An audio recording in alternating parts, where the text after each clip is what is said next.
forged in the fires of revolution, tested on today's front lines of freedom. Before there was a nation, there was the United States Army. From the hallowed ground of Yorktown's first stand to the unwavering readiness at Fort Bragg today, and onward to West Point's next generation of leaders. For 250 years, one force has stood ready, unshaken, unmatched, unbreakable. And today, the legacy rolls on. This is the United States Army's 250th Anniversary Parade. Representing our joint forces, please welcome the Chairman of the Joint Chiefs of Staff, General Dan Kane.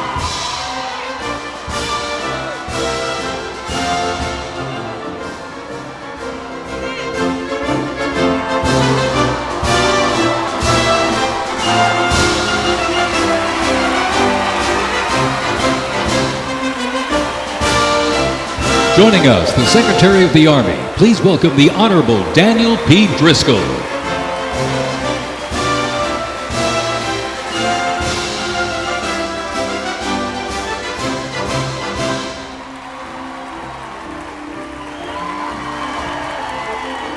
Ladies and gentlemen, please welcome the Secretary of Defense, the Honorable Pete Hegseth.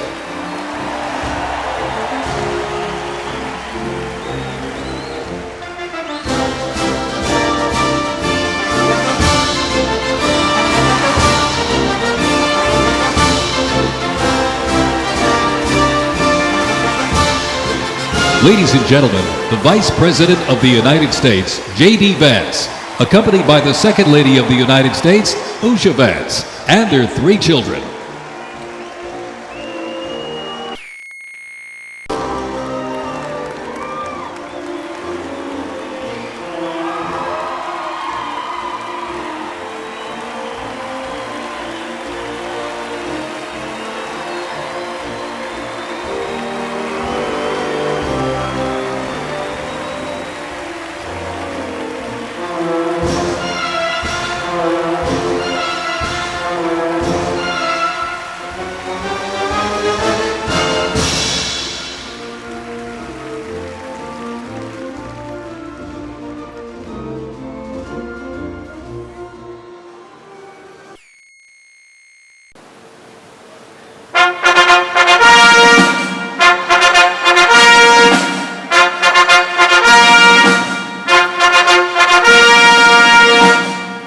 Ladies and gentlemen, please welcome the President of the United States, Donald J. Trump, and First Lady Melania Trump.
Ladies and gentlemen, to honor America, would you please rise for the singing of our national anthem?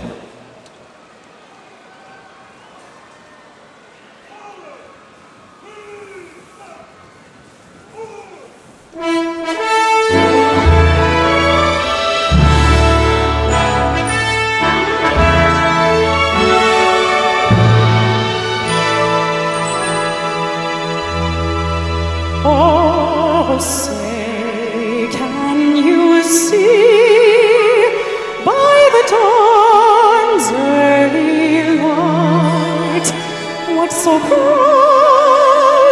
we hailed at the twilight's last gleaming.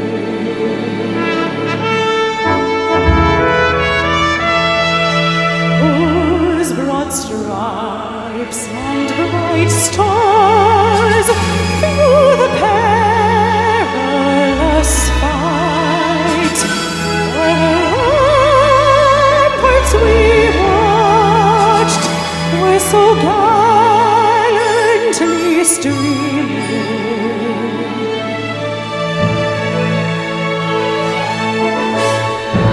And the rockets red glare, the bombs bursting in air, gave proof through the night that our flag was still there.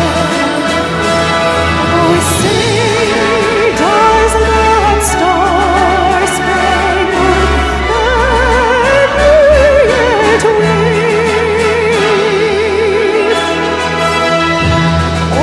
the land of the free and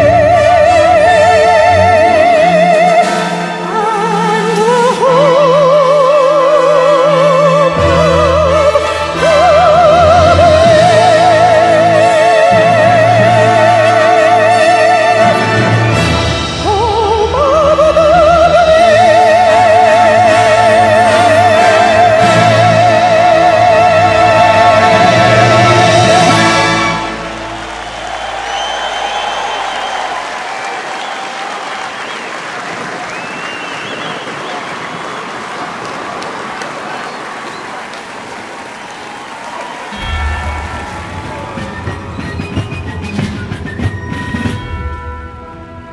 Before we even had a country, we had an army.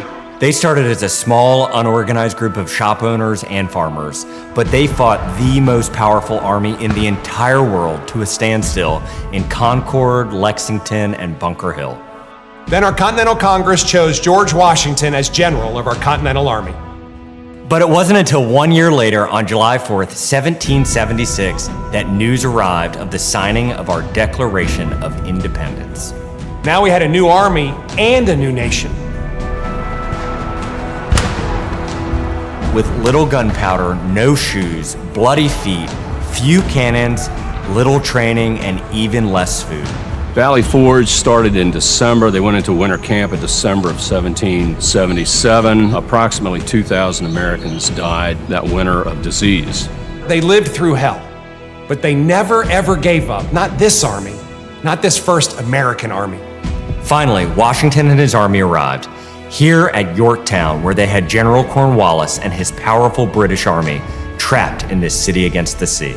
All of the preparation that Washington has learned through the course of those 6.5 years meets its full force here at Yorktown, and he employs it brilliantly. Sailing from the Caribbean, the French Navy arrived and took on the British fleet. Washington decided to make his move.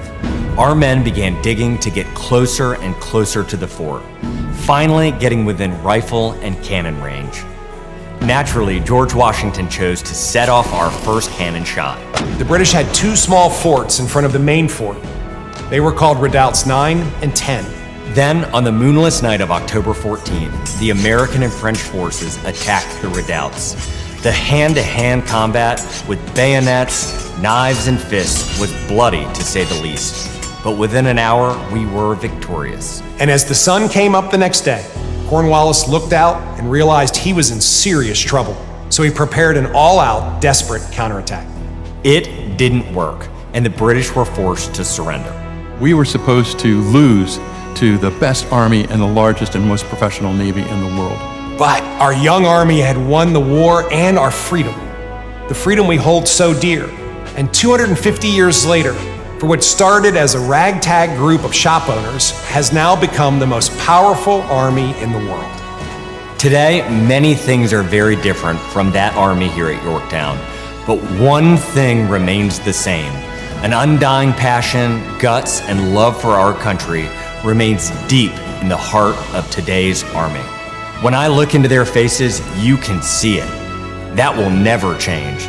God bless the United States Army, and God bless the United States of America.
Ladies and gentlemen, our parade is officially underway.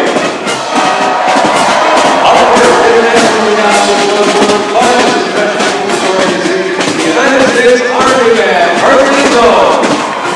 They are the spirits of the organization of the U.S. Army, our nation's most senior service, stationed at Joint Base on Paul, Virginia, with places important world events of national and international significance.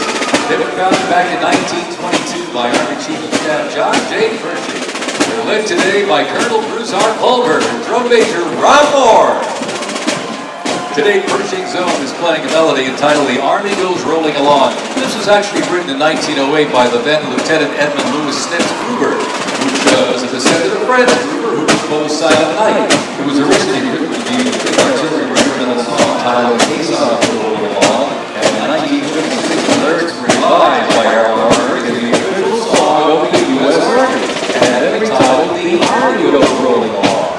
Pershing Zone carries out a century-old legacy, playing a march that brings pride to every soldier. The Army Song. The third infantry regiment is the oldest active duty unit in the U.S. Army. Established back in 1784, the unit was dubbed the Old Guard by Major General Winfield Scott during the victory parade in Mexico City after the Mexican War. It is the U.S. Army's official ceremonial unit in presidential escort, conducting year-round tactical training to ensure the highest standards and utmost discipline of its soldiers. The unit routinely represents the U.S. Army and our nation's official ceremonies, sporting events, and their own in the U.S. Army's own twilight tattoo. The Old Guard also maintains 24-hour vigil, while also conducting funeral services honoring our fallen heroes in Arlington National Cemetery. The River's 50 campaign trooper stand is a testament to its long, faithful service to our nation. Ladies and gentlemen, the third infantry regiment, the Old Guard.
again. The armed instead guarding settlers as native scouts give the way.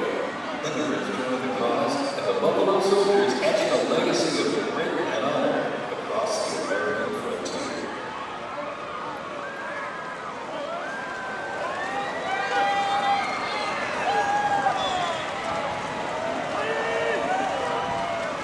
As they walk by, simply perform signals there to their role and readiness. And by the late 1850s, special regulations outlined signals of saving the arms of dead and functional soldiers were made to notice. One should be sounded. The brass buttons and public training along the way. Well, by order said that weapon exactly became a soldier's uniform choice. As the Morris and volunteer enlisted servers, Congress authorized support for the forces of the Black and as we march by, representing the Civil War era of our nation's history is the 4th Infantry Division based out of Fort Carson, Colorado.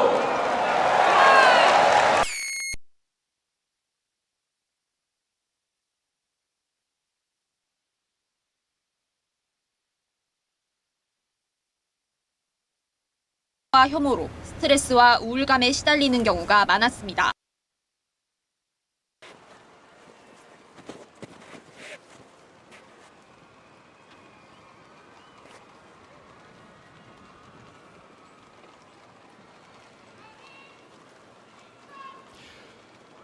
From Fort Cavazos, Texas, home of legends, the 1st Cavalry Division rides with pride. Born from the thunder of horse cavalry traditions of the Civil War, the 1st team forged its reputation on the front lines of history. They stormed Manila with the flying... From Fort Cavazos, Texas, home of legends, the 1st Cavalry Division rides with pride. Born from the thunder of horse cavalry traditions of the Civil War, the 1st team forged its reputation on the front lines of history. They stormed Manila with the flying column, charged into Pyongyang as the first to breach the line and face the brutal crucible of Ia Drang, the first of 13 named campaigns in Vietnam where they proved their mettle. Today, that same warrior spirit lives on. You'll know the name, and you'll know them by their iconic cav hats, elite soldiers, and cutting-edge equipment. Tough, fit, fearless. The 1st Cavalry Division is a lethal, disciplined force that stands ready to fight and win anywhere, anytime, and the legacy rides on. This is the Cav.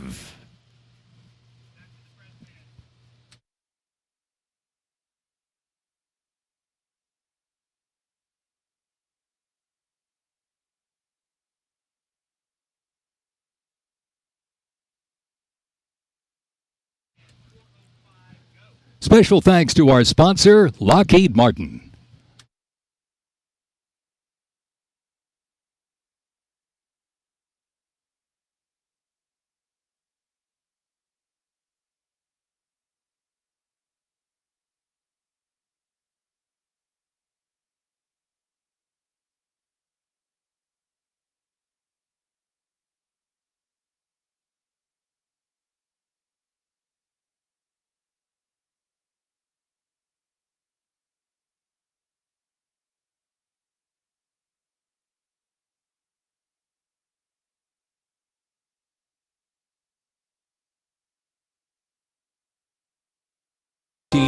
Years of escalating competition between European alliances culminate in the outbreak of the First World War. The two sides engage in a savage war of attrition, defined by opposing trenches, barbed wire, poison gas, and mass casualties. Years of escalating competition maintained its neutrality between European alliances culminate in the outbreak of the First World War. Despite having less, the two sides engage in a savage war of attrition, defined by opposing trenches, barbed wire, poison gas, and mass casualties. The United States initially maintained its neutrality, but was eventually drawn into the conflict in 1917. Despite having less than 130,000 soldiers at the beginning, the Army eventually grew to over 4 million, with nearly 2 million soldiers serving in Europe. In 6 months of fighting, nearly 50,000 Americans lost their lives, with another 190,000 wounded. The guns fell silent with the armistice of November 11, 1918.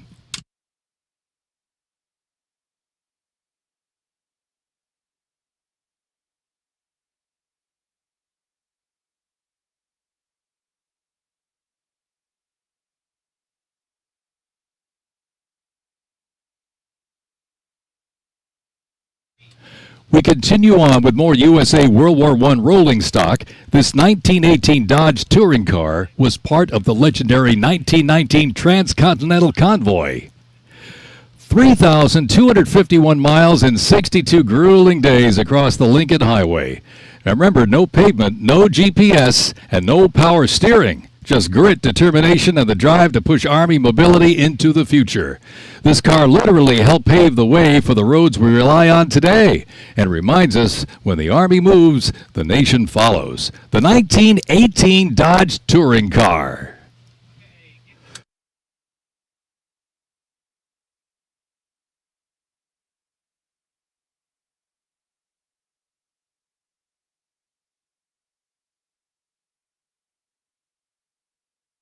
Headquartered in New York, this is the 42nd Infantry Division Band.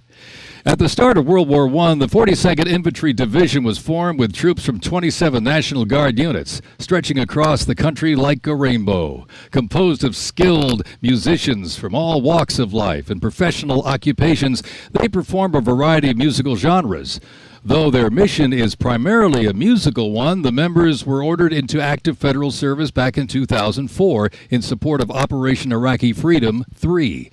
The band has also served in support of numerous state active duty missions, including cleanup efforts following Hurricane Sandy, distribution support during COVID-19, and recently, support for New York State Corrections. Commanded by Chief Warrant Officer 2 Ethan Wagner and led by Drum Major Sergeant First Class Drew Gans, the band is performing Over There, written in 1917 by Broadway composer and recipient of the Congressional Gold Medal George M. Cohan. Representing the World War I era is the 82nd Airborne Division, based out of Fort Bragg, North Carolina. You'll notice the unit is wearing replica World War I uniforms signifying the soldiers who served our nation during this time. When the Americans entered the Great War, our soldiers, under the command of General Blackjack Pershing, hit the trenches in the new standard. It was the olive drab winter service uniform. Now on their heads you'll see a steel helmet with sand-textured paint built to deflect deadly shrapnel from above. Not bulletproof, but battle tough. Nicknamed the Pershing boot, on their feet was the M918, 1918 French boot. It was designed to survive the brutal grind of trench warfare. And on their backs, the field pack, rations, ammo, first aid, and a gas mask. Everything a doughboy needed to fight and to win.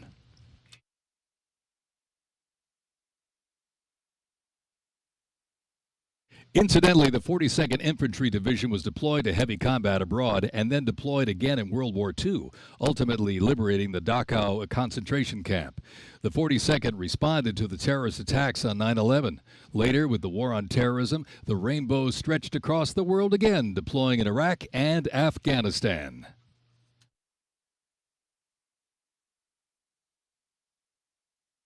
Thundering into view, the pride of Fort Sill, the U.S. Army Artillery Half Section. This is literally powered by horsepower and heritage. This elite ceremonial unit honors the legacy of the Army's horse-drawn artillery. With precision, discipline, and 6 majestic horses pulling a vintage 1918 caisson, the half section keeps tradition alive and rolling strong. Representing the power, pride, and precision of America's field artillery, this is Fort Sill's finest, ladies and gentlemen.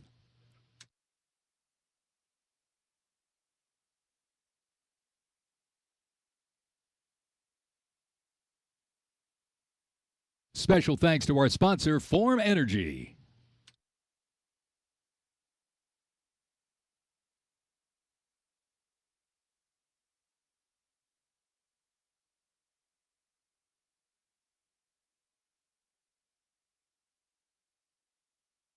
World War II, a global fight for freedom. In history's darkest hour, the United States Army was on the front lines. From the beaches of Normandy to the islands of the Pacific, the greatest generation faced down tyranny and turned the tide.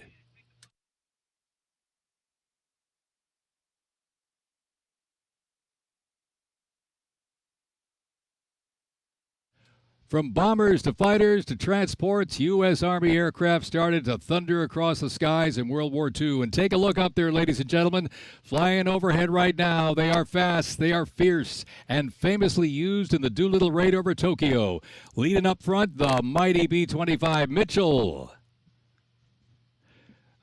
Up next, the Cadillac of the Sky, the P-51 Mustang. From the sky, we're back down on the ground. In World War II, one vehicle led the charge, the legendary quarter-ton 4x4 command recon vehicle, the Jeep. You might have a Jeep in your driveway, but not like this. The U.S. Army truck quarter-ton 4x4 command reconnaissance, better known as the Jeep, was an iconic vehicle of World War II and was the world's first mass-produced four-wheel drive vehicle. The Army used the Jeep for almost every military activity, including command vehicles, scout cars, and medical ambulances. Fast, rugged, the Jeep became a symbol of American ingenuity.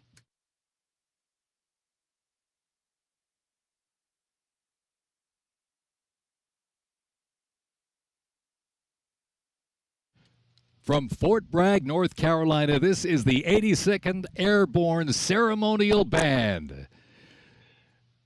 The 82nd received the nickname All-Americans after a contest as it represented the diverse origins of its members from every state. This name remains today symbolized by their iconic AA patch. Fort Bragg's finest, ladies and gentlemen. Give them a big round of applause, the 82nd Airborne Ceremonial Band.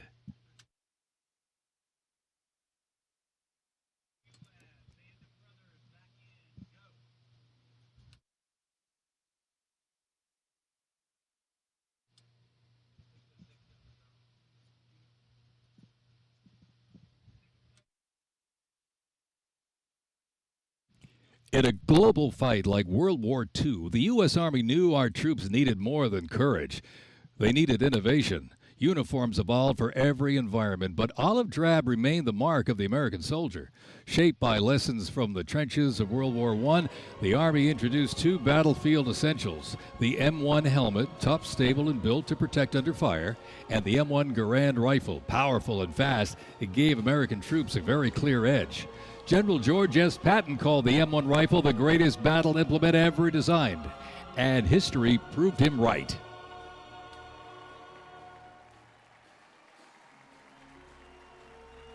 The 82nd Airborne Division. The unit is best known for their bravery on D-Day, when 12,000 parachute and glider troops destroyed German supply lines after fighting for 33 days straight.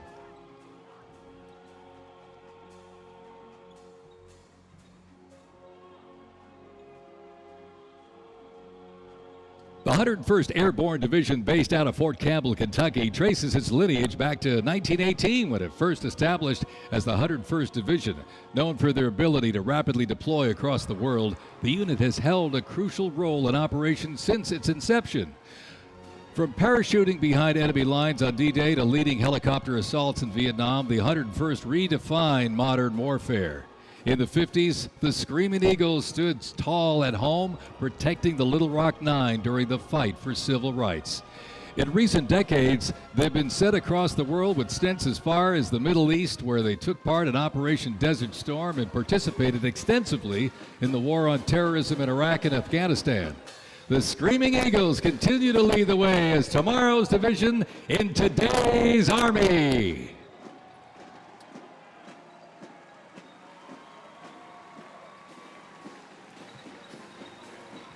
The iconic Sherman tank is here, ladies and gentlemen. It was the cornerstone of the U.S. Armed Forces, showing its military might in World War II. It became one of the most influential tank designs of the 20th century. The M4 tank was nicknamed the Sherman tank after Civil War General William Tecumseh Sherman. Actually, he was named by the British. With almost 50,000 produced during World War II, the Sherman tank was in active service until 1957. In World War II, the M16 half-track was a force to be reckoned with. It was a self-propelled anti-aircraft weapon with speed, firepower, and grit.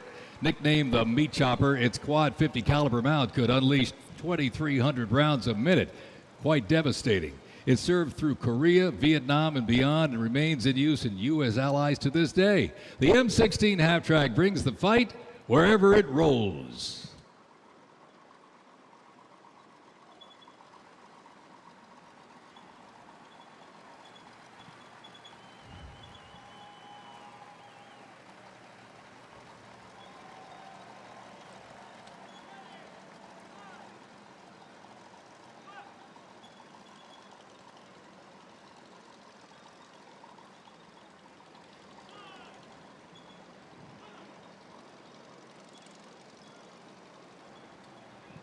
The U.S. Army Transportation Corps motto states, "Nothing happens until something moves." That was never more true than with this. Look at this, the 2.5-ton Chevrolet Deuce and a Half. It can move up to 10,000 pounds of cargo and was the backbone of the Red Ball Express that kept the Allies supplied after D-Day in World War II.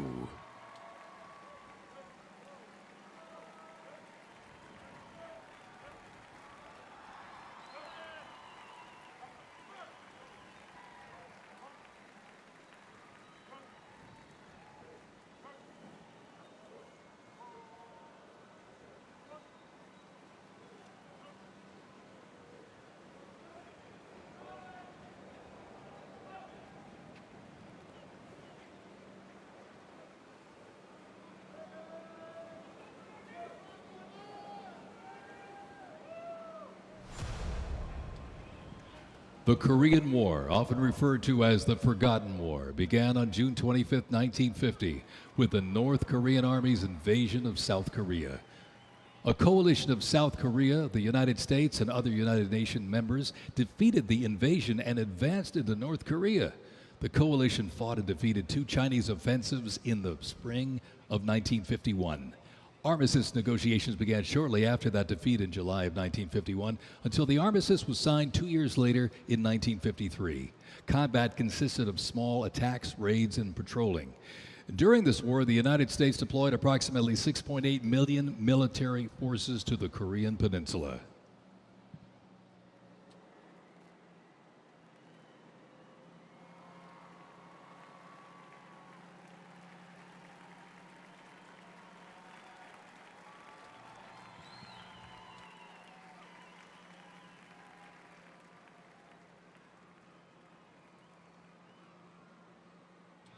Special thanks to our sponsor, Coinbase.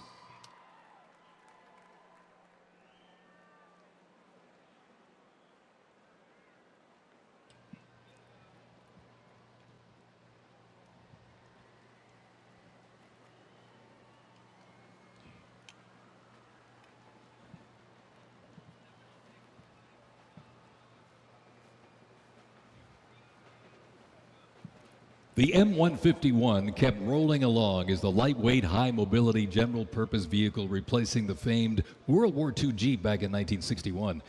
Officially named the Military Utility Tactical Truck, or MUT, most servicemen generally referred to it as a Jeep. The vehicle spanned more than 40 years in 4 manufacturers and were everywhere that the Army was deployed.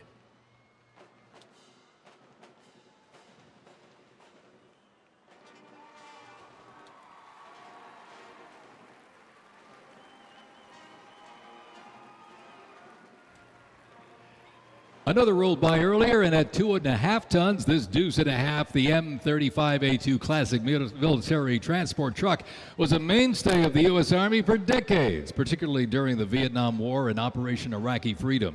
The Deuce and a Half proved its value moving cargo, supplies, and soldiers. Its capabilities include up to 5,000 pounds off-road and 10,000 pounds on-road, making it ideal for moving just about anything. In the jungles of Vietnam, the U.S. Army faced a new kind of war. Helicopters became the new workhorses of battle, delivering troops, firepower, and supplies into some of the most unforgiving terrain on Earth. This is the U.S. Army in Vietnam, the era of air mobility, fierce firefights, and unwavering brotherhood.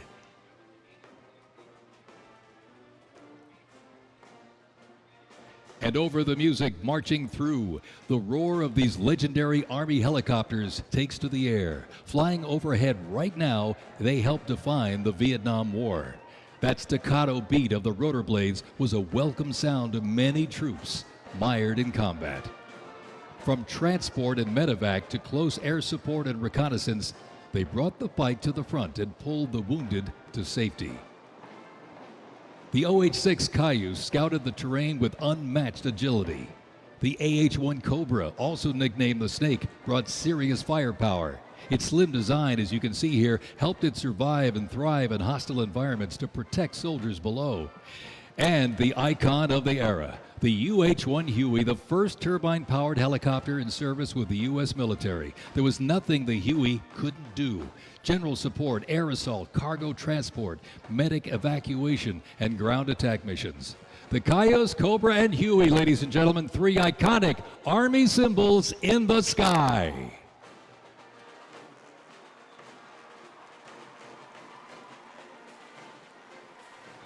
The 1st Cavalry Division Band, based out of Fort Cavazos, Texas, has played a vital role in U.S. military history. Since its origins back in 1855 as the band of the 2nd Cavalry, it has supported operations from the Civil War to Desert Storm.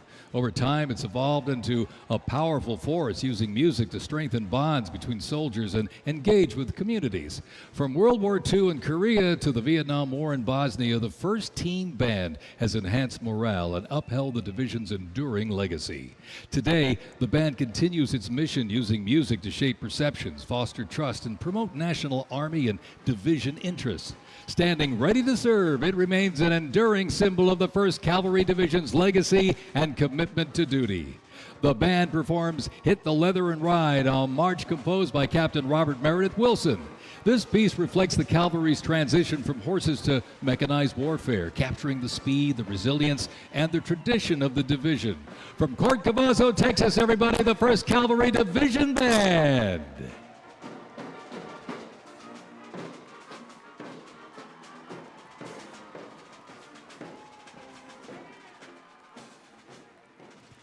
The U.S. Army deployed large numbers of troops in support of the Vietnam War. The first contingent of U.S. Army advisors arrived in Vietnam in the late 1950s, and that quickly grew to a small team of around 100 soldiers, which then expanded to more than 600 over the next decade. As the war intensified, troops' numbers quickly grew as the war between the South Vietnamese government and the communist insurgents supported by North Vietnam intensified. By January 1969, more than 364,200 soldiers organized around 7 divisions and 20 separate combat brigades. The United States began withdrawing its forces in July of 1969, and the last Army combat unit left South Vietnam in August of '71. The last U.S. combat soldier came home March 1973, while a small number of non-combat personnel remained until April 1975.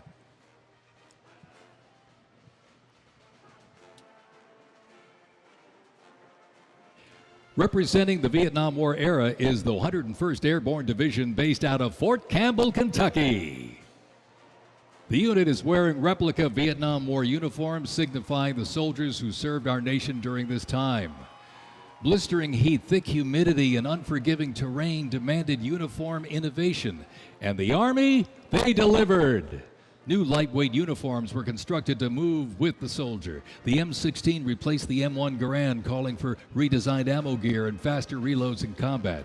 Body armor got smarter, jackets and trousers got lighter, and field equipment was reimagined to meet the mission head-on. Gone were the heavy Mickey Mouse boots, replaced by canvas tropical combat boots that offered better grip, faster drying, and all-day endurance.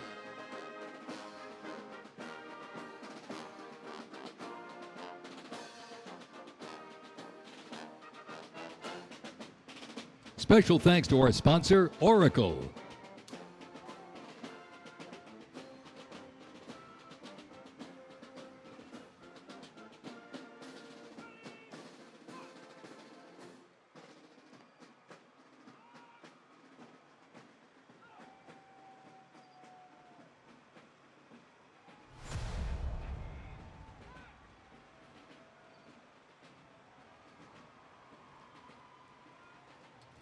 When Saddam Hussein's Iraq invaded Kuwait in August 1990, the U.S. Army deployed to Saudi Arabia to deter further Iraqi aggression in the region for what was known as Operation Desert Shield.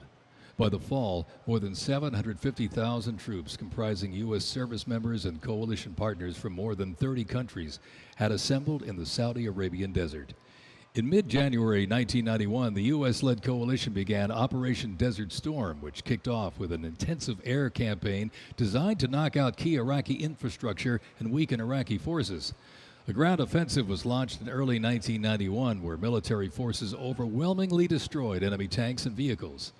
After only 100 hours of ground combat, coalition troops liberated Kuwait, and the Gulf War ended with Iraq's surrender.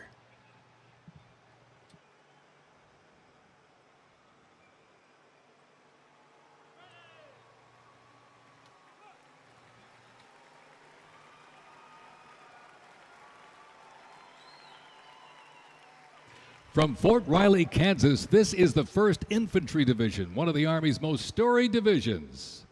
Nicknamed the Big Red One because of the distinctive red on their unit patch, as the oldest continuously serving division in the U.S. Army, the unit has participated in every major operation since World War I, living up to its motto, no mission too difficult, no sacrifice too great, duty first. The 1st Infantry Division was originally established as the 1st Expeditionary Division in 1917 and spearheaded the American Expeditionary Forces in France during World War I.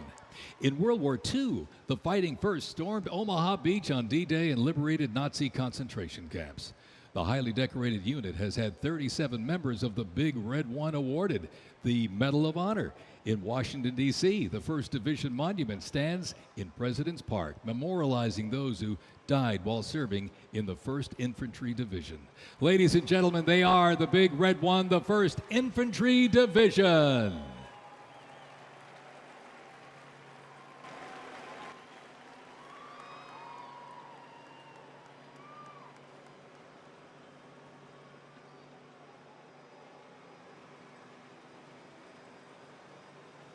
More military rolling stock.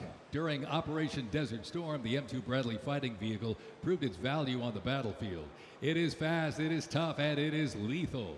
Named for General Omar Bradley, a leader from West Point's famed class of 1916, the Bradley was built to carry troops into combat with protection and power. Armed with a 25mm chain-driven cannon and twin-tube-launched optically tacked wire-guided missiles, it played a critical role in clearing the way during the ground assault into Iraq.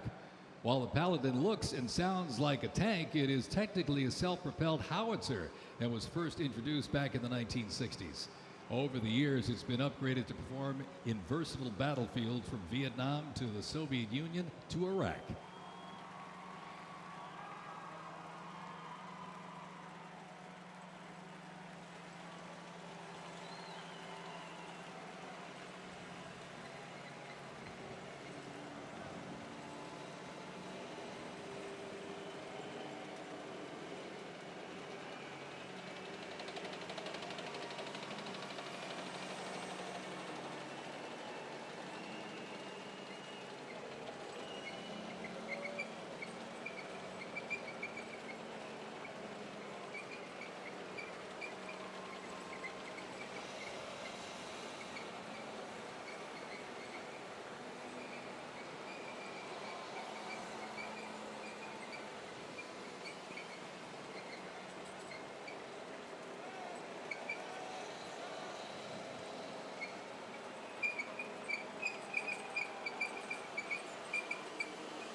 In the Gulf War, no division hit harder or moved faster than the 1st Armored.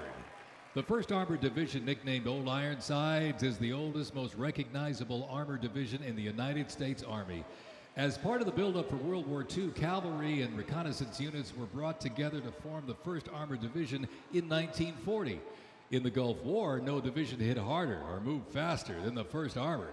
Old Ironsides really led the way. During Desert Storm, they engaged in some of the largest tank battles in Army history that were decisive victories, shattering enemy formations.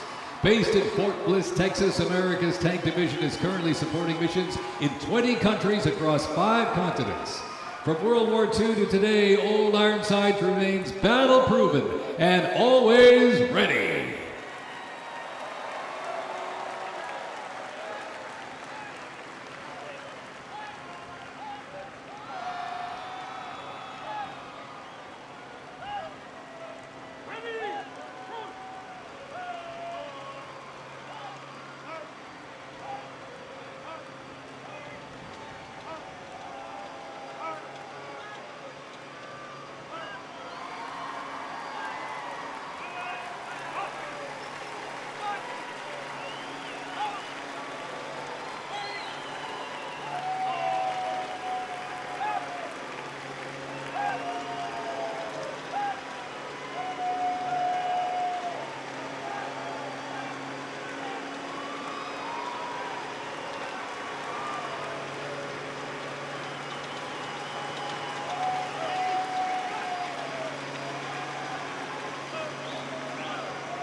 First used in Operation Desert Shield and Desert Storm, the N-119 howitzer brought precision firepower to the front lines.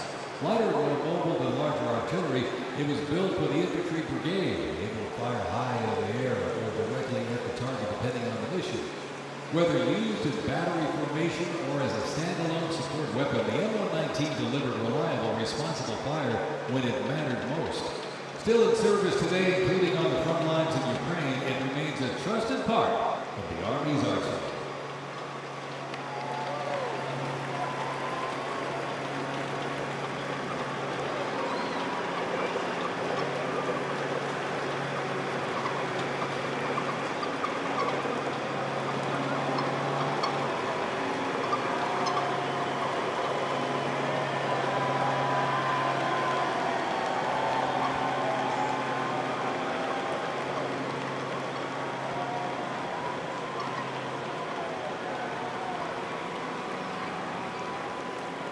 Special thanks to our sponsor, UFC.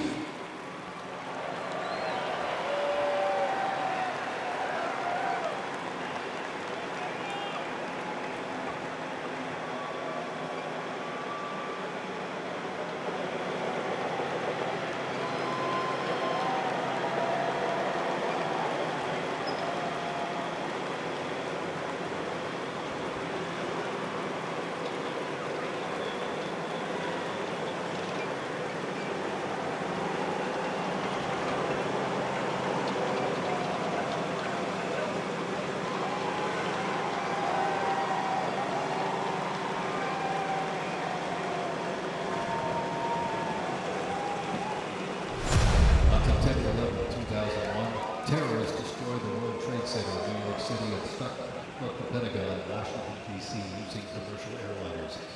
In response, the U.S. launched the global war on terrorism. The U.S. will stop potential threats around the world and take the fight to terrorist groups and the nations that back them.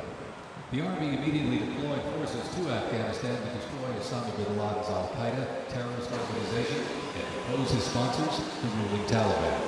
The 2003 President Bush expanded the war to Iraq. Soldiers and other armed services overthrew Iraq's dictator Saddam Hussein. The fight to stabilize Iraq and prevent terrorist groups from overthrowing its new government continues to this day. The campaign in Afghanistan lasted until 2021 when U.S. forces withdrew and the Taliban returned to power. Over the course of the two-decade conflict, over 2 million servicemen and women, less than 1% of the American population, deployed in support of the global war on terrorism. Most of those who served were members of the United States Army.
battlefield.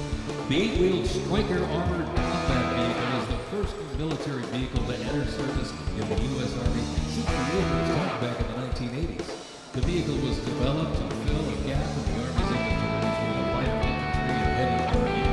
The Stryker armored combat vehicle enables the team to move in close to urban terrain, plus provide protection in open terrain, and transport infantry quickly to critical battlefield positions. The first Stryker vehicles were fielded back in 2002 with the first Stryker brigade combat team deploying to Iraq in 2003.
U.S. Army Rangers predating the Revolutionary War fought in the 1820s as part of the regular Army and patrolled the frontier from Ohio to western Illinois on horseback with the likes of Daniel Boone and Abraham Lincoln in their ranks. After the 11 terrorist attacks, Rangers were called upon to lead the way in the as part of the U.S. Army Special Operations Command, the 75th Ranger Regiment, based out of Fort Bragg, North Carolina, represents a lethal, agile, and flexible force capable of conducting many complex joint special operations missions. Today's Rangers Regiment is the Army's premier direct action training force. It is always combat ready, mentally and physically tough, and prepared to fight our country's adversaries. The U.S. Army Special Operations Command is an elite group of individuals who lead and succeed in protecting the country from their threats. Composed of 5 units with unique specialties, special operations forces, small tactical teams taking on the most challenging and sensitive missions. Military legends and service members and civilians alike, they take on terrorists and quiet guerrilla war-style missions in foreign countries. Ladies and gentlemen, the U.S. Army Special Forces.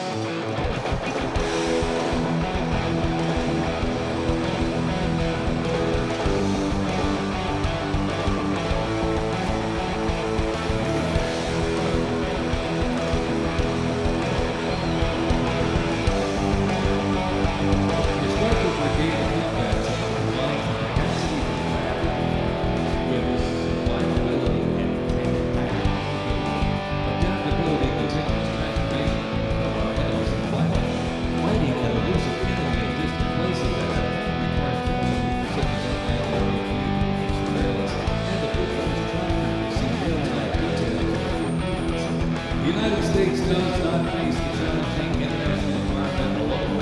However, allies and partners is an advantage to our adversaries and over 80 nations have fought alongside the United States or assisted during the global war on terror.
8 Striker Brigade Combat Team, 6 Anthem,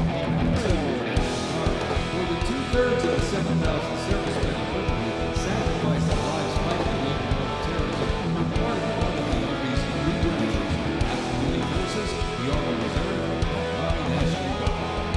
The Army is continuously transforming to deter aggression to ensure our adversaries cannot outrage or outpace us.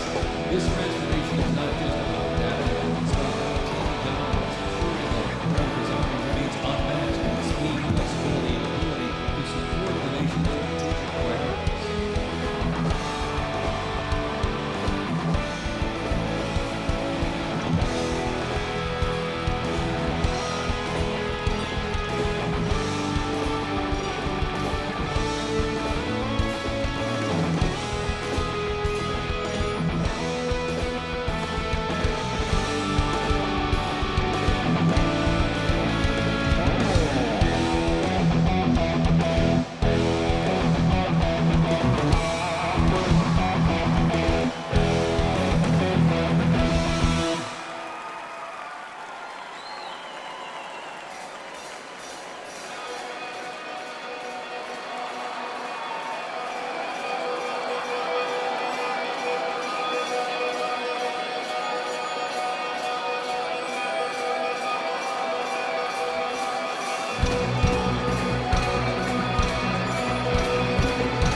1991 and is also seeing active use in Ukraine.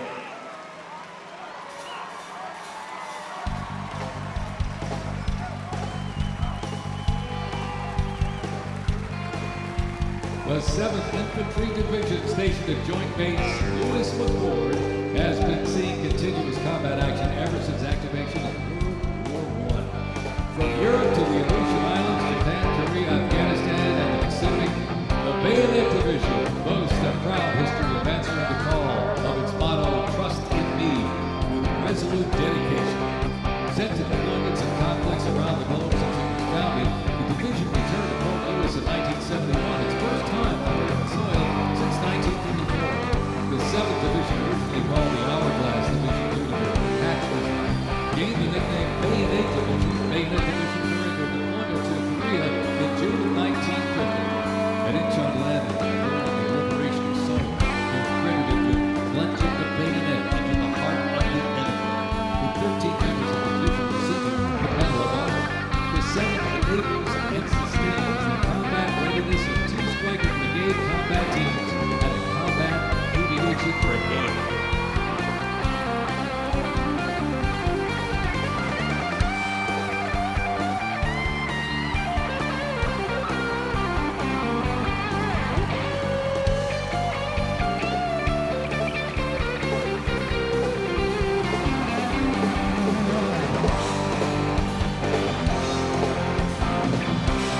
The American soldier is for everything the Army does. We are continuously transforming. Army careers spanning the spectrum from the notorious to astronauts and mechanics to engineers. The Army's greatest asset is the finest men and women our great nation has to offer, with a myriad of talents that make us strong. Aside from its people, the Army's next greatest asset is its technology and equipment. Coming up next, these vehicles offer a glimpse of what the Army employs for readiness and battle. The portable howitzers and the foldable Abrams tank were used extensively in the Gulf War along with Bradley tanks and the infantry squad vehicle. The ISB provides enhanced tactical mobility of an infantry brigade combat team. This allows commanders greater freedom when moving in action. The ISB provides the warfighter with increased flexibility to ensure infantry units maintain momentum to achieve mission success.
When duty calls, U.S. Army soldiers don't just answer, they lead. From Fort Bragg, witness a powerful demonstration of strength, purpose, and the unmatched capability of today's Army.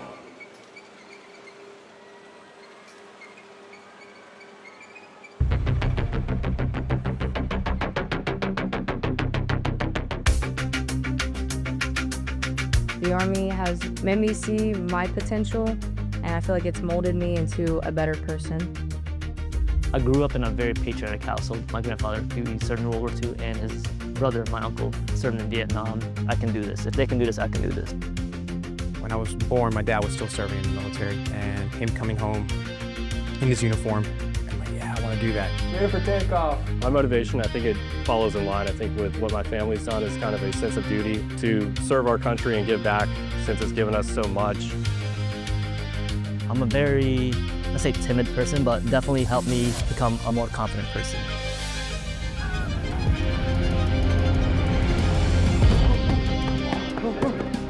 Working with a group and my peers, it really shows how much working with a team can strengthen you. All right, ready to go? Ready to go. I derive a lot of purpose from serving others. I think serving something bigger than myself gets me out of bed every day. Yeah, keep going up, keep going up.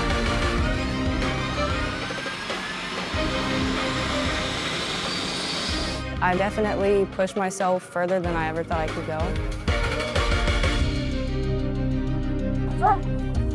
I joined the military service because I want to deploy. That's my main goal, is deploy, deploy, deploy. If we get the call, we have to go somewhere, we'll do what needs to be done. That's just the way we operate here.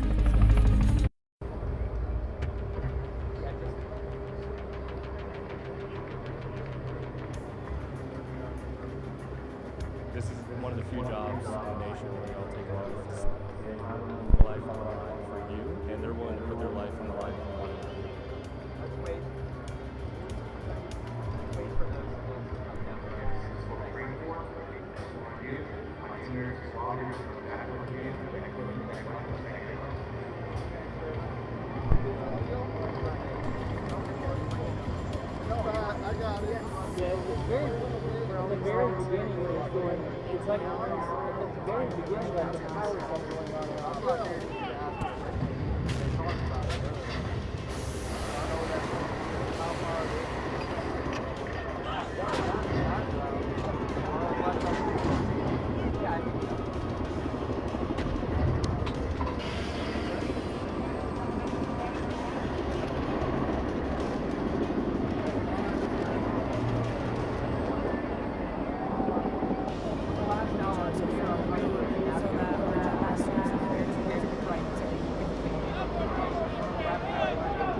That started about an hour ago. I think that was my favorite time for a book. The voices in my head, Bob, well done.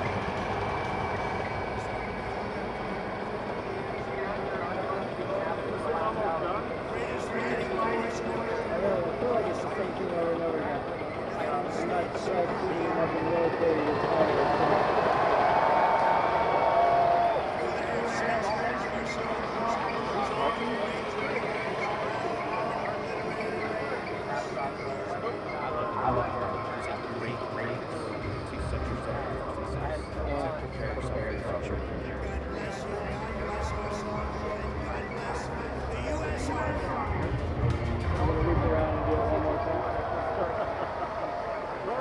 One more. Or girls. It's like when you stretch your peaceful camera. Maybe they looked at the rudder and got a little...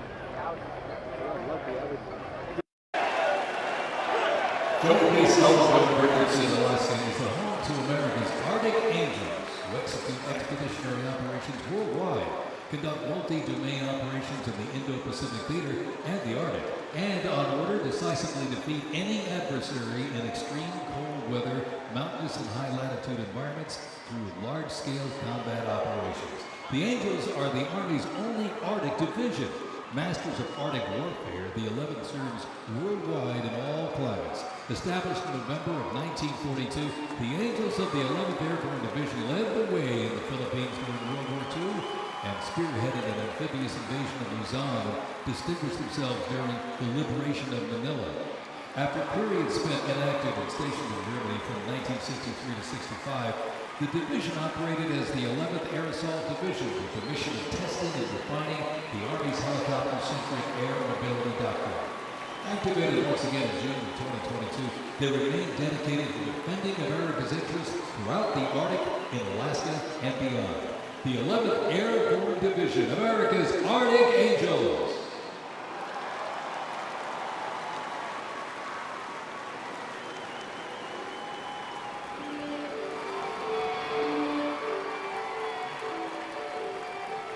Requiring ongoing maintenance in the field and on base because nothing happens until something moves, wheeled vehicle mechanics supervise and perform maintenance, repair, and recovery operations on vehicles that serve the Army in a variety of mission-critical roles. Included in the array of mobile artillery such as Paladins and the Abrams tank is the Joint Light Tactical Vehicle known as the JLTV. It's highly adaptable, providing protected and sustained mobility for personnel and vehicles. The JLTV is known for its off-road capability while providing armor against small arms and improvised explosive devices. The JLTV, right there.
separately.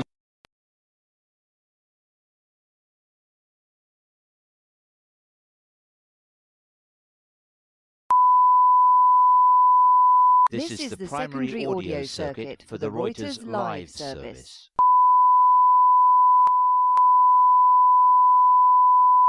This is the primary audio circuit for the Reuters live service.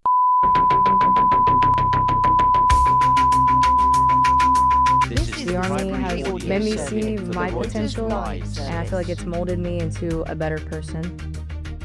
I grew up in a very patriotic household. My grandfather, he served in World War II, and his brother, my uncle, served in Vietnam. I can do this. If they can do this, I can do this. When I was born, my dad was still serving in the military, and him coming home in his uniform, I'm like, yeah, I want to do that. Ready for takeoff. My motivation, I think it follows in line. I think with what my family's done is kind of a sense of duty to serve our country and give back since it's given us so much. I'm a very, let's say, timid person, but definitely helped me become a more confident person.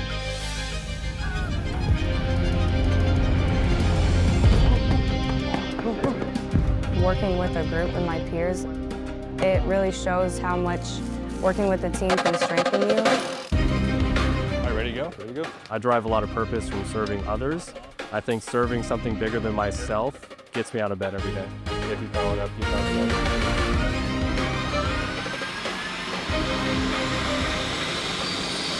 I definitely pushed myself further than I ever thought I could go. I joined the military service because I want to deploy. That's my main goal, is deploy, deploy, deploy. If we get the call, we have to go somewhere, we'll do what needs to be done. That's just the way we operate here.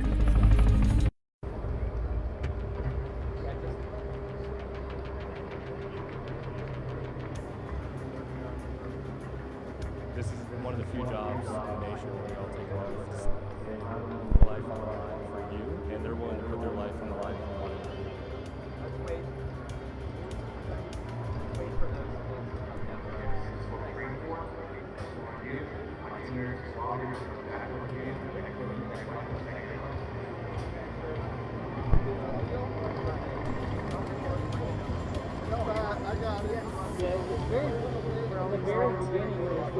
It's like at the very beginning, like the power stuff going on.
Battle of the Bulge. Surrounded by German forces in the frozen forests of Belgium in December 1944, soldiers of the 101st Airborne held the line.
continue to adapt to new threats while staying rooted in the fierce resilience that define its work.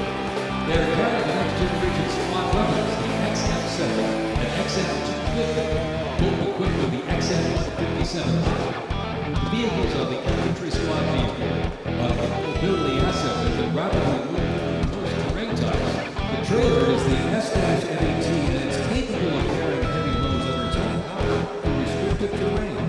This platoon is equipped with 3 types of small unmanned aerial systems. They are the Ghost X, located on the S-MET, the C-100, and right above us there, the X-10B, which are flying above the formation right now.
The aircraft you see here is configured with a sophisticated targeting radar system that can operate in poor visibility and in the black of night.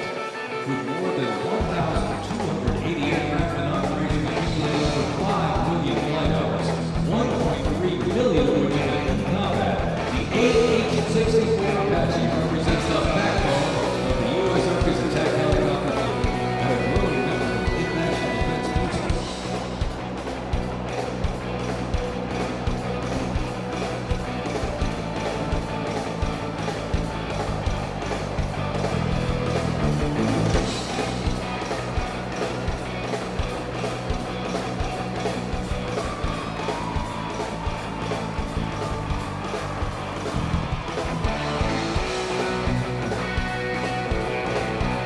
Special thanks to our sponsor, Lockheed Martin.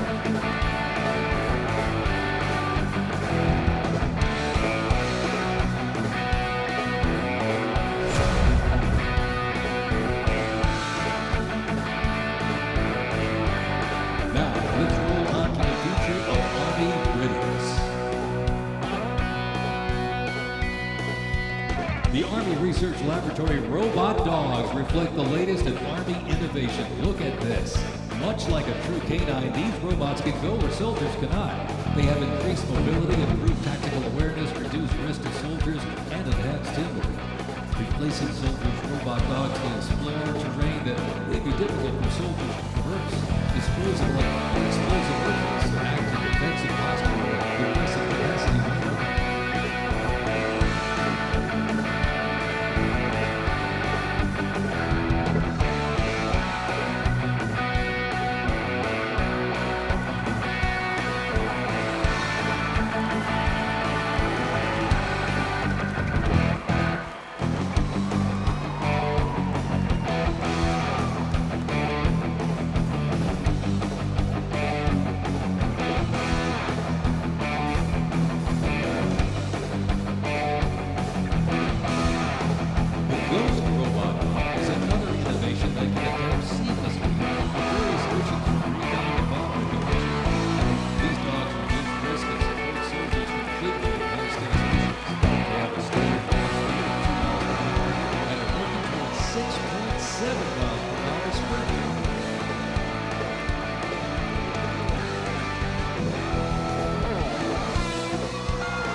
As the oldest continuously serving Army band and the oldest unit at West Point, this is the United States Military Academy Band, ladies and gentlemen.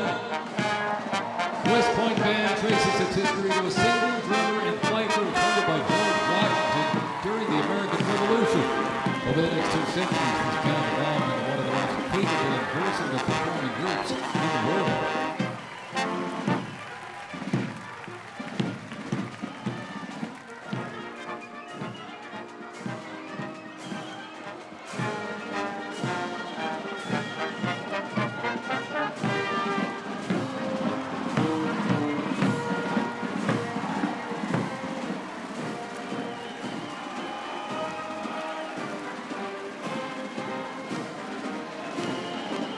One of the most prestigious institutions in the world where leadership is forged and duty becomes destiny.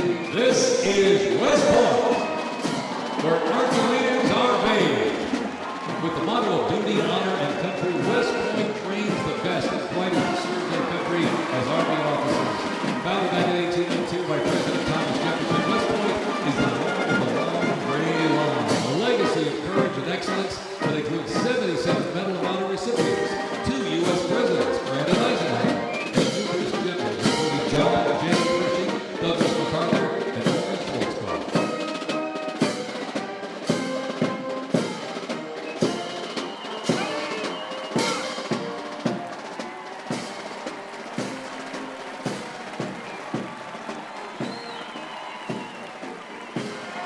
Upon entering the United States Army, all recruits undergo initial entry training, a highly intense and challenging training period aimed at developing a soldier's physical and mental toughness, instill discipline, train them in essential combat skills, and foster teamwork.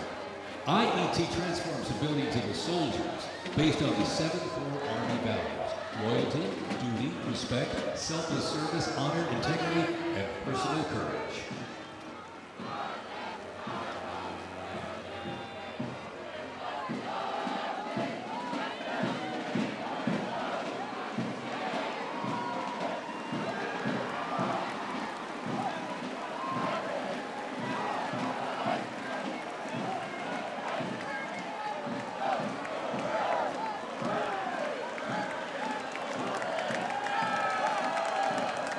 The Virginia Military Institute, on a mission to produce citizen soldiers, men and women educated for civilian life, prepared to serve their country in the armed forces.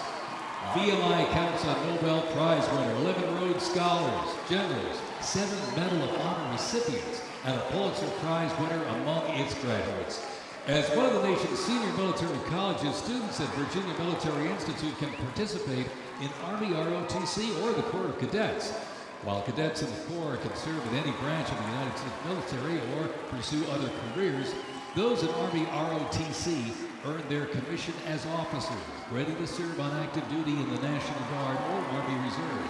Each year, the Army Senior ROTC Blue Ridge Battalion commissions approximately 130 second lieutenants, ensuring that excellence in leadership continues in generations to come.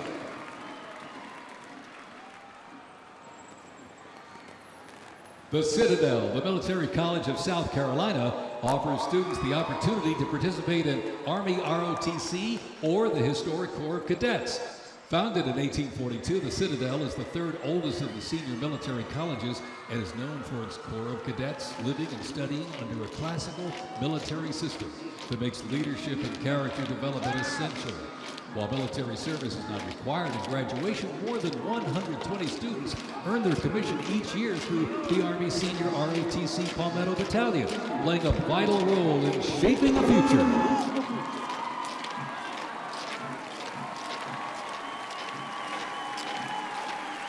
As one of the nation's senior military colleges, Texas A&M University is home to both Army ROTC and the renowned Corps of Cadets. The Corps of Cadets' central purposes has remained building individuals that exemplify respect, excellence, leadership, loyalty, integrity, and selfless service. Students at the university who participate in the Army ROTC earn their commission as officers, ready to serve on active duty in the National Guard or Army Reserves. Each year, the Army Senior ROTC Warrior Training Battalion at Texas A&M proudly commissions more than 90 second lieutenants and is honored to shape the future leaders of the U.S. Army.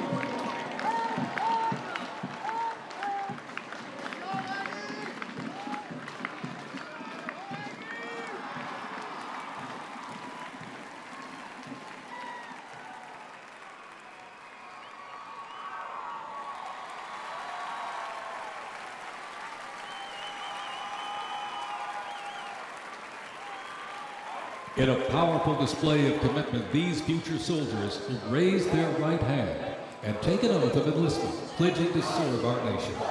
This joint formation is proudly led by the Joint Task Force, National Capital Region, and the Military District of Washington Retention Team.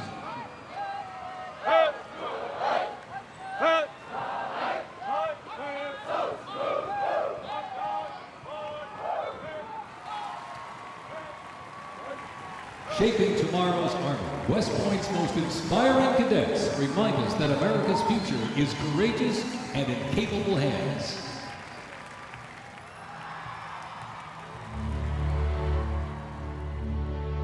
The pride to serve my country knows that I'm doing it not for myself. Every day I put on the uniform, not just representing Caroline Robinson. I'm representing my company here at the Academy. I'm representing West Point. I'm representing the United States Army, and ultimately, I'm representing the United States of America. I really came to West Point because belief in the American dream and giving back to our country. You're a part of something that is much bigger than yourself. You're a part of a tradition of excellence and a legacy that's connected not only to the Academy, but to the American Army. I'm surrounded by people who want to make themselves better and serve our country. Excellence is their baseline, and that to me is what it means to be a West Point cadet. From the earliest days of our nation, this supreme tradition of American military service has been passed down from soldier to soldier and generation to generation, and it's a beautiful thing to watch. My brother preceded me here, and originally I didn't really know what West Point was until he came. But when I saw the mission that they were committed to, of upholding the principles of American democracy and protecting the Constitution, I knew it was somewhere I had to be. Every time that we lived outside of the United States, I always developed this sense of gratitude and pride of being an American, and I wanted to give back to my country what it gave to me. And it wasn't until I zipped up the blouse and I put the belt on for the first time that I realized that I was going to be serving my country, and it felt right. West Point was the place that I needed to be, and more importantly, the Army was where I wanted to be. I just looked to the left and right over basic training and realized that we all had the same American patch on our shoulders, that we're all fighting for the same thing. I mean, there was no better feeling in the world knowing that every single person around you is committed and willing to die for that mission. You came for excellence, you came for duty, you came to serve your country, and you came to show yourselves that you are among the smartest, toughest, strongest, most lethal warriors ever to walk on this planet.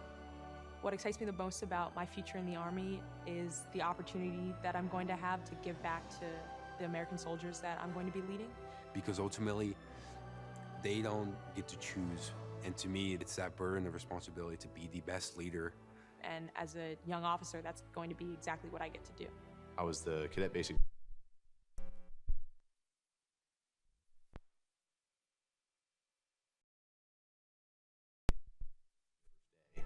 I'm watching them grow so quickly. I would do all the formations, and I looked out at these 1,000 new cadets, people who just come out of high school. They were I don't think there's another institution in the country like West Point where the student body is so committed to furthering the mission of America and ensuring. I'm really surrounded by the best of the best, and that's when I realized this is the place that I absolutely want to be. West Point itself is an amazing institution, but it only provides opportunities. The people here have to choose to take those opportunities and grow and lead and serve. And the people here want to do that. And I'm proud to be a part of that. And I would tell any high schooler who is considering it, you won't regret it.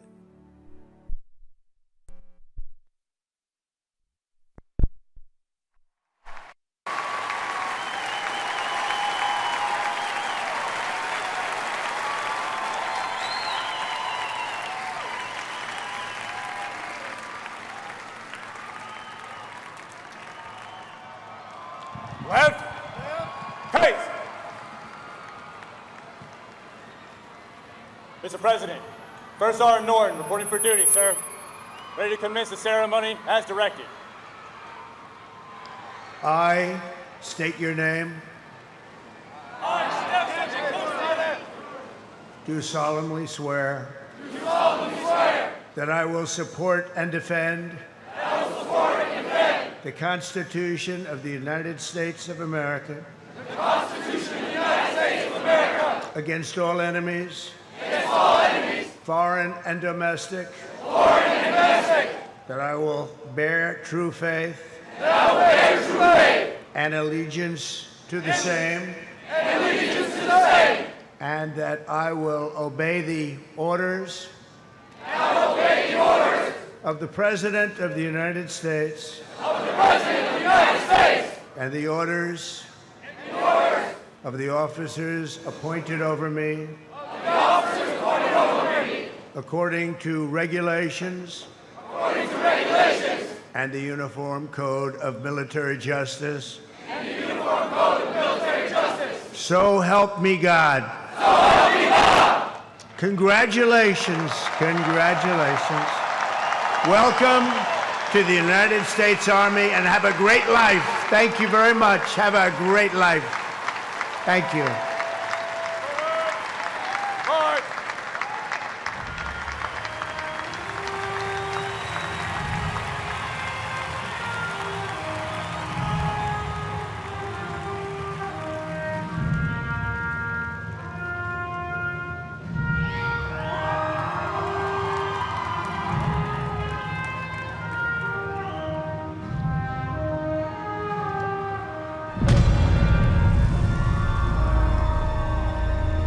Graduate school is the best life insurance policy for our Army. It will always end with two people facing off with each other, and we need young leaders to be able to close with and destroy the enemy and defend our nation's interests forward.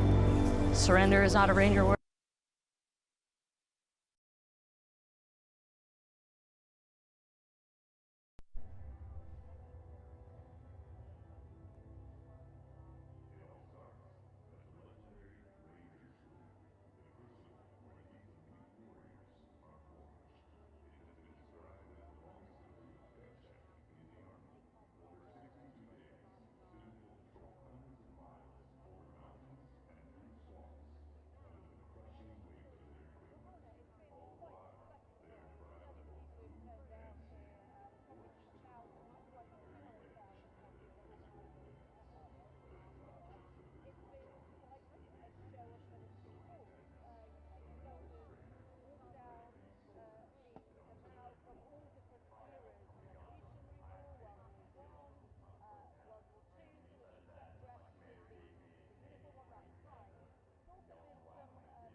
Of our troops, Warren Saunders.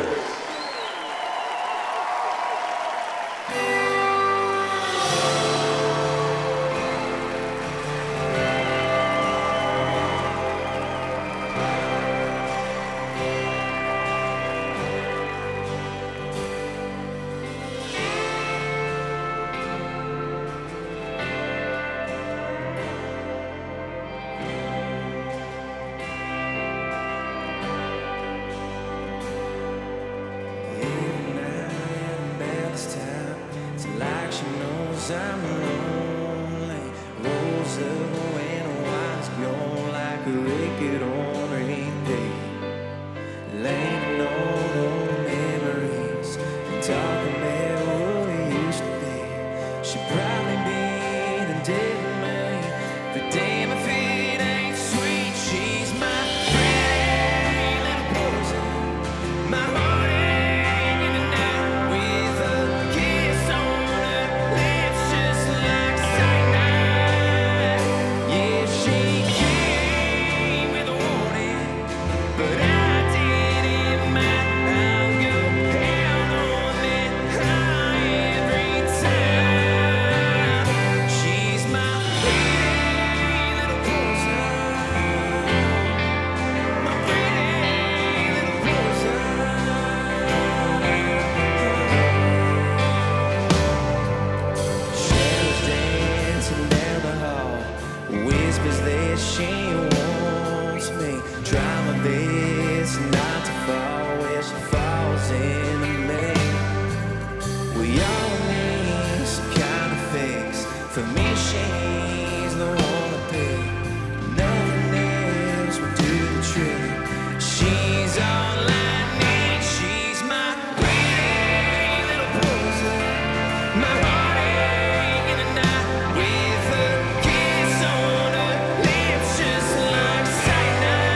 Some I guess it's alcohol.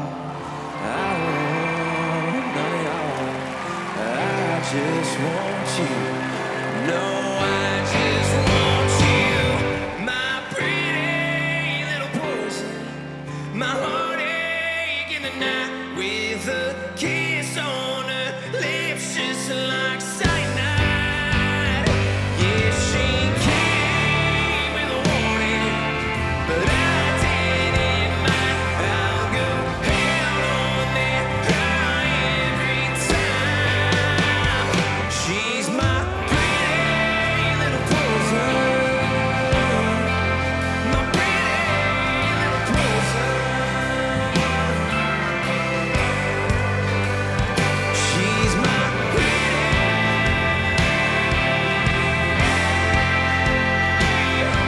little poison.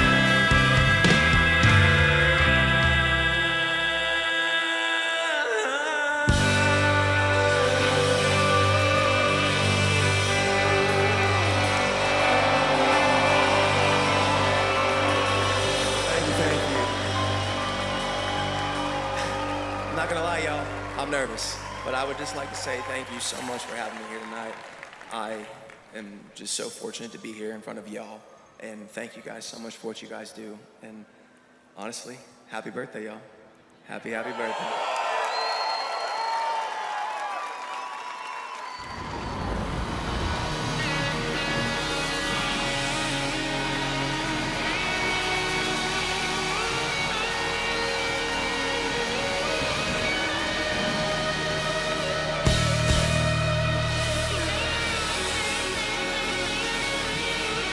This next song was loved by y'all, so if you know the words, please sing along. The song's called Ride the Lightning, y'all.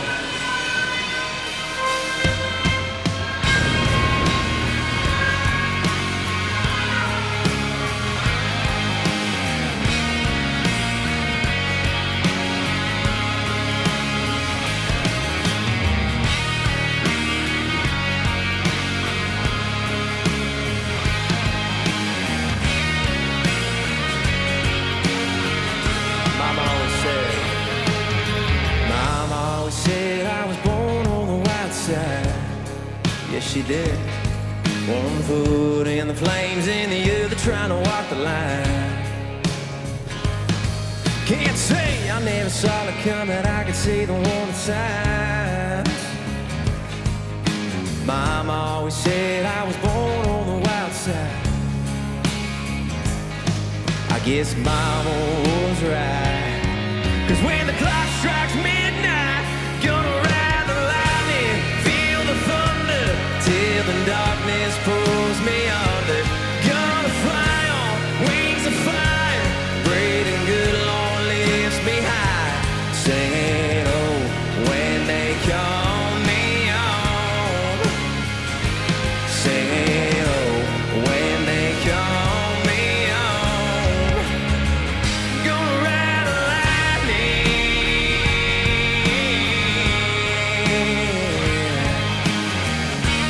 I see you singing, my friend. There's a man in a black coat standing at a crossroads,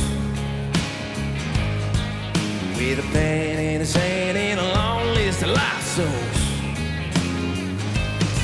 They say flips a coin, fools at a fool's gold. There's a man in a black coat standing at a crossroads. I hope he lets me pass by when I close my eyes.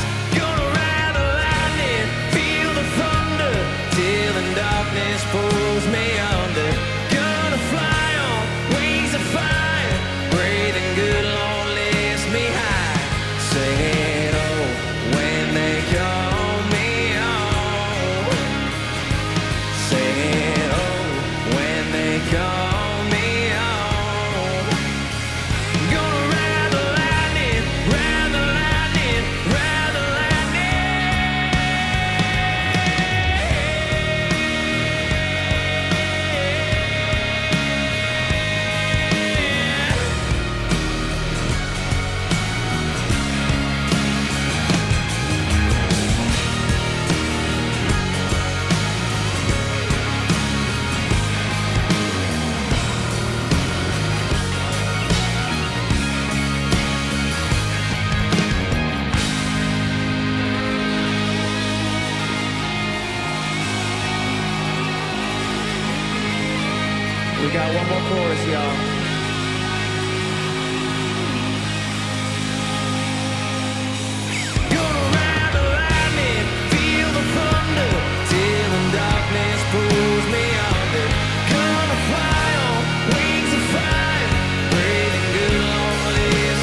ladies and gentlemen, everybody here, everybody that has attended tonight, I just want to say thank you so much. And I'll leave y'all with this. I'm Warren Zatters, y'all. Thanks for having me.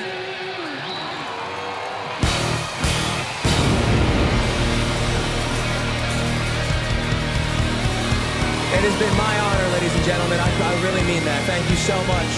Happy birthday to the Army. Happy birthday to our President, Donald Trump. Amen, y'all. God bless America, baby!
Well, let me say to the thousands of Americans who traveled from distant towns and across state lines to be here today, this is your national capital. Welcome to Washington, D.C. We are thrilled to have you.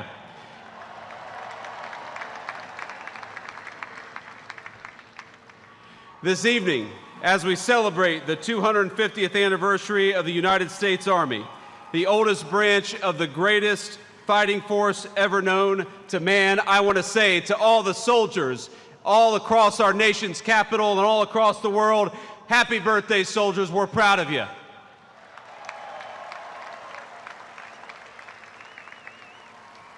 And I want to say you represent an unbroken line of greatness, of excellence. And one of the things the President of the United States has told his entire administration, from the Vice President on down, is that we must remember that the young men and women who put on the uniform and serve this nation are our most precious resource. We must honor them, we must respect them, we must fight for them, and that's exactly what the Trump administration aims to do every single day.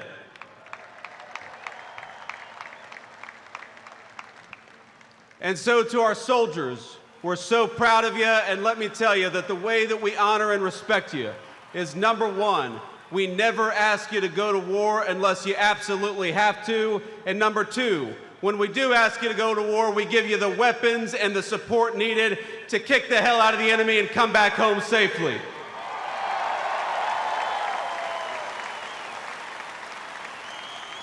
Now, I know I am the last thing standing between the main event, and that is a dangerous place to be with a lot of soldiers in the audience. So let me just say a couple of quick additional thoughts. First of all, June the 14th is, of course, the birthday of the Army. It is, of course, the birthday of the President of the United States, and happy birthday, Mr. President. But I would get in trouble if I didn't mention that it's also my wedding anniversary. And so to my lovely wife, I love you, honey, happy anniversary, and thank you for everything that you do for our country. So without further ado, it is my pleasure to introduce the 45th and 47th Commander-in-Chief of the United States Military, President Donald J. Trump.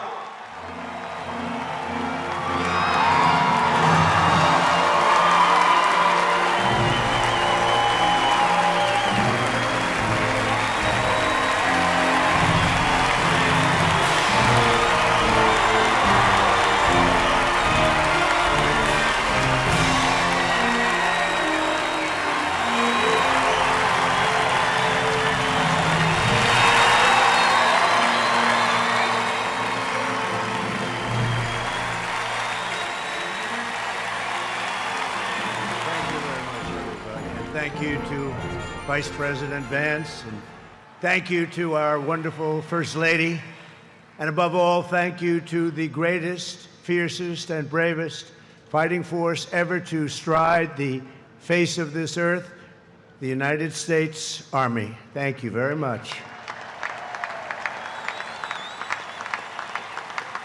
Because the Army keeps us free, you make us strong, and tonight, you have made all Americans very proud. They're watching from all over the world, actually. Made them all very proud. Every other country celebrates their victories. It's about time America did too. That's what we're doing tonight. And watching this magnificent display, our souls are filled with gratitude for every generation of warriors who have worn the uniform all the way back to the very beginning. So to every veteran across our land and right here in our nation's capital, including 6 recipients of the Congressional Medal of Honor, we love you, we honor you, and we salute your noble service to our flag and to our country. As we celebrate tonight, we also think of the hundreds of thousands of Army soldiers who have made the supreme sacrifice for our nation and selflessly laid down their lives in every war, from the Revolution to the War on Terror. To the Gold Star families with us today, the courage of your heroes is the bedrock on which our entire nation stands. We thank you. Yes, we thank you. Today we commemorate an event that did not just change American history, but changed the history of the entire world. With the creation of America's Army on June 14th, 1775, liberty got its shield and the freedom got its sword. Those first Army patriots in the American Revolution fought against a fearsome enemy and impossible odds, but they were armed with a righteous cause. They were led by an indomitable commander, a truly great man, General George Washington, and they were united by an eternal creed. Their motto is victory or death. Over the past 2.5 centuries, our warriors have shown unrivaled valor on fields of battle around the globe. With the frostbitten feet and bloody fist, they have marched into the flames and fury of combat, charged up mountains, stormed beaches, waded through torrents of gunfire, and leapt into skies thick with smoke and shrapnel. The U.S. Army has driven bayonets into the heart of sinister empires, crushed the ambitions of evil tyrants. Beneath the threads of American tanks, it's done so well, it's done so much, and sent the devil himself flying into full retreat. Time and again, America's enemies have learned that if you threaten the American people, our soldiers are coming for you, your defeat will be certain, your demise will be final, and your downfall will be total and complete.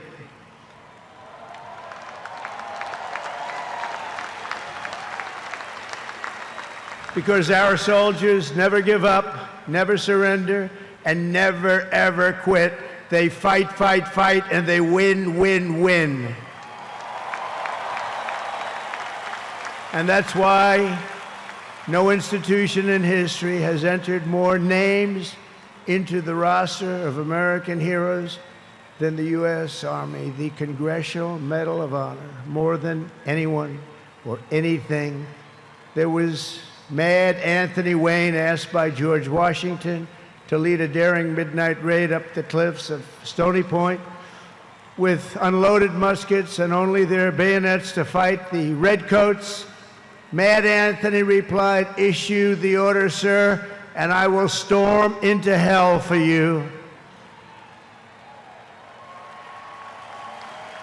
Then there was the Civil War general, John Corse, shot in the face in combat. He fired off a message to his commander: "I am short a cheekbone and one ear, but I am able to whip the hell out of all of them." He stayed on the front lines, it seemed forever. In World War II, there was the great Creighton Abrams, besieged on all sides by the Nazis at the Battle of the Bulge. He boldly proclaimed, "They've got us surrounded again, the poor bastards." This is the fighting spirit and unyielding force of the U.S. Army. It has never changed, and it will never, ever change, because there is no earthly force more powerful than the brave heart of a U.S. infantryman or an Army Ranger, paratrooper, or Green Beret. They are the best, they are the finest. From Bunker Hill to San Juan Hill, from Gettysburg to Guadalcanal, from Yorktown to Shiloh, and from the trenches of the Argonne to the mountains of Afghanistan, the Army has forged a legacy of unmatched courage, untold sacrifice, and unequaled and undying glory. Our soldiers have poured out their blood by the bucketful on Missionary Ridge and Heartbreak Ridge, on the sands of Sicily, Normandy and the Philippines, and on the dusty streets of Da Nang, Baghdad, and Fallujah. Thanks to their extraordinary service and devotion, 250 years later, America stands tall, America stands proud, and America stands free. We're the hottest country in the world right now. And our country will soon be greater and stronger than ever before. Down through history, we've been blessed beyond words by this valiant legion of Army warriors and patriots, heroes and legends. And tonight we affirm with unwavering certainty that in the years ahead and in every generation hence, whenever duty calls and whatever danger comes, the American soldier will be there.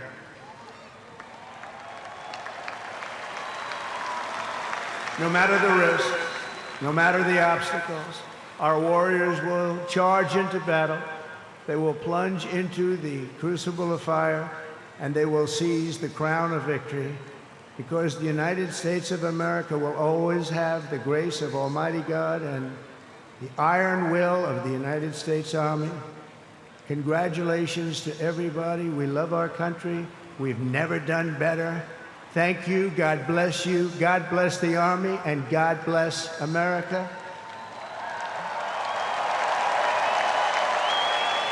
And now I'd like to ask our great First Lady to join me at the podium. Thank you very much, everybody.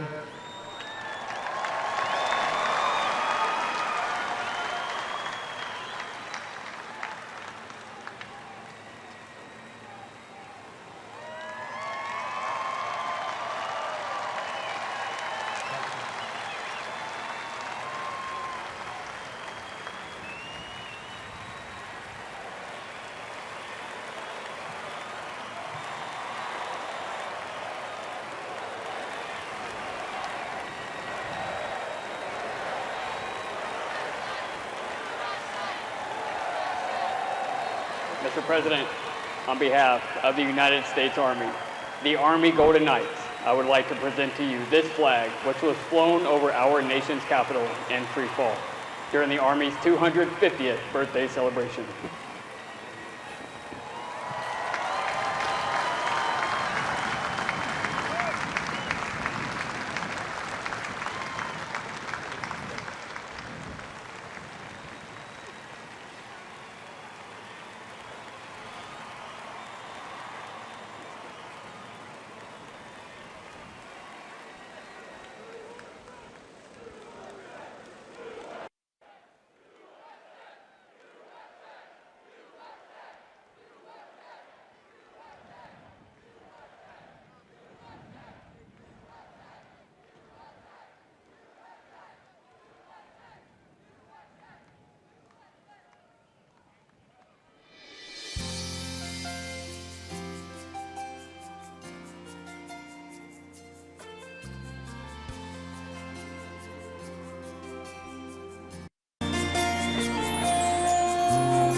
And I had to start again with just my children and my wife.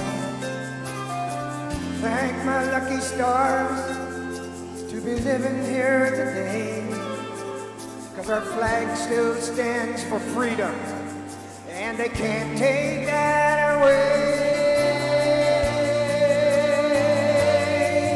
And I'm proud to be an American, where at least I know I'm free. And I won't forget the men who died, who gave that right to me. And I gladly stand up next to you and defend her still today. 'Cause there ain't no doubt I love this land. God bless the USA.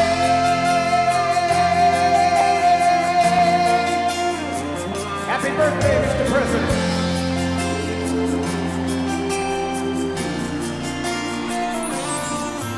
From the lakes of Minnesota to the hills of Tennessee, across the plains of Texas, from sea to shining sea, Detroit to Houston, and New York to LA. There's pride in every American heart, and it's time we stand and say, sing it with me. I'm proud to be an American, where at least I know I'm free. And I won't forget the men who died, who gave that right to me. And I gladly stand up next to you and defend her still today. 'Cause there ain't no doubt I love this land. God bless the USA.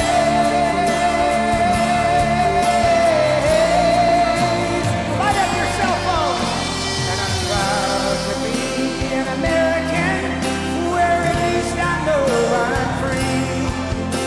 And I won't forget the men who died, who gave that right to me. And I gladly stand up next to you and defend her still today. 'Cause there ain't no doubt I love this land. God bless the USA.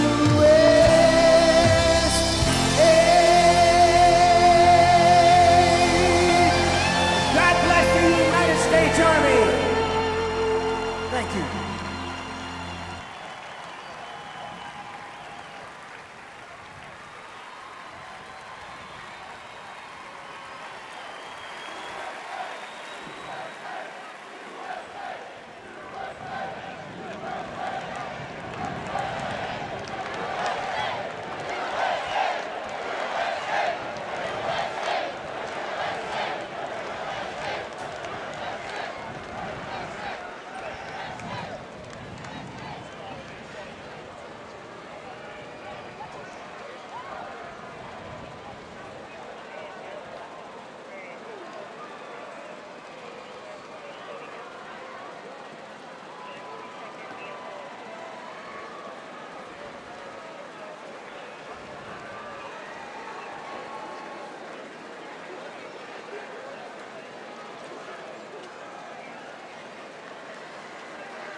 Thank you. Thank you, U.S. Army. Thank you. Thank you. Thank you. Thank you, Army, for 250 years. Thank you so much for serving alongside my grandfather and my great-grandfather, for your service, for your country, for your family. And I just want to say thank you from a generation that may not have known your name, but I get to live in the freedom because of it. I want to thank all the U.S. service members, men and women, and especially the Army for their 250th birthday. Thank you very much. My grandpa served in the Army in World War II as part of the 82nd Airborne. Thank you, Army, for everything that you do. My brother Rob and my son Alec both served in the U.S. Army. We thank you for your courage, your sacrifices, and the burdens that you may now carry. Thank you so much for doing what you do, putting your lives on the line for other men like me to live the life I live. I just want to say happy birthday to the U.S. Army, congratulating them on 250 years. I want to give a big shout out to my Uncle Zadian, who served in the Army, and thank you for all you do. I'm very thankful for the dedication and the hard work of the men and women of the U.S. Army. Hi.